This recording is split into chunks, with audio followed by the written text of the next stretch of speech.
hariho ubugeni bwari butekanijwe kuwanga mu gisagara ca Bujumbura, bwari kugirwa n'uwitwa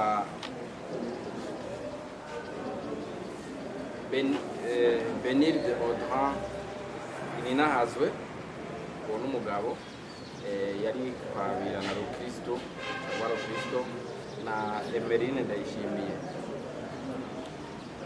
Ubugeni rero ntibwabaye bwagira bube kubera kuko uyu mukenyezi atabonetse, umugabo we bavuga ko yamurondera akamubura, kandi yarituye igipolisi cy'amatohoza kugira ngo kumufashe kurondera uyu mugore wiwe. Tuvuga ko ari umugore wiwe twisize amategeko kuko igenekerezo rya 19 z'ukwezi kwa kabiri mwaka wa 2019 bari bagize ubugeni bwisize amategeko umwe bakunze kwita ngo ni etat civil. Kugira rero nibwo bugeni bwisunze amategeko igihugu kigenderako, ibisigaye byo guca mu nshengera n'ahandi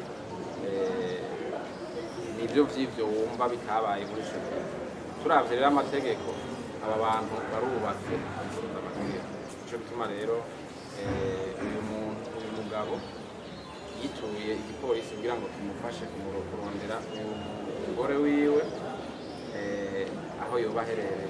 Igipolisi rero catangwa amatohoza kigasaba uwo wese yobona aho uyu mugore aherereye ko yoca akimenyesha menshi igipolisi kimwegereye aherereye kugira ngo uwo mugore azaboneke, hanyuma ibikurikira ashikize umugabo wiwe, hanyuma ibikurikira bize bibandanye.